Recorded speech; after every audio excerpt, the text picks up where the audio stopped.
Tonight, we step inside Ohio's Reformatory for Women to bring you Sidney Powell's latest chapter. A verdict overturned, haunting new details, and why this case still grips the public's attention. She was sentenced to life in prison for bludgeoning and stabbing her own mother. But now, 2 years later, that conviction has been thrown out. Sidney Powell's case is being re-examined, not just for what happened, but why. At just 24 years old, Sidney Powell's world is confined to this place. Steel doors, concrete walls, and a relentless countdown to an uncertain future. No longer the promising college student her family thought they knew, but inmate number W108953. But she's not the same woman who went in. She's on treatment.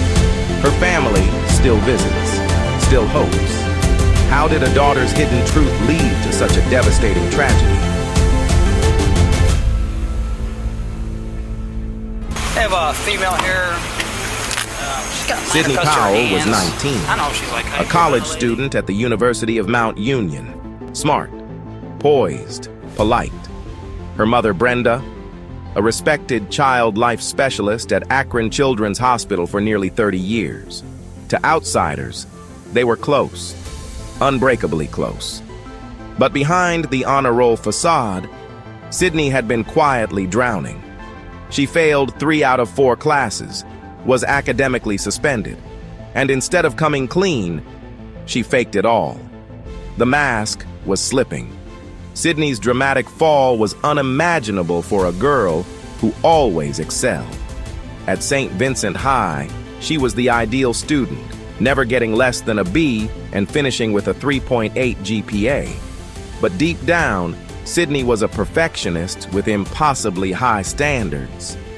The smallest mistake could send her into a spiral of anxiety and stress. March 3rd, 2020.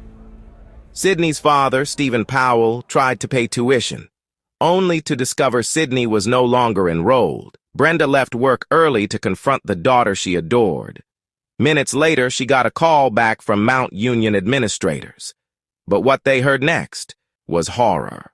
A loud thud, a scream, then another thud, and another, and then silence. Brenda had been ambushed in her own home.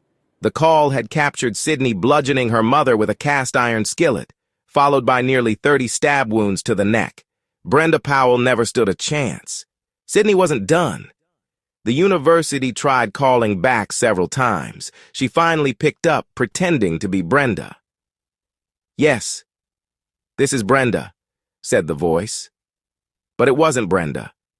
It was Sidney, pretending to be the woman she had just stabbed. The chilling reality of those horrifying sounds and that deceptive voice instantly painted a grim picture of what had just happened. School officials called Akron police immediately. Sidney then smashed a window to fake a break-in, staged the scene, and waited. When police arrived, she claimed an intruder had attacked her mother.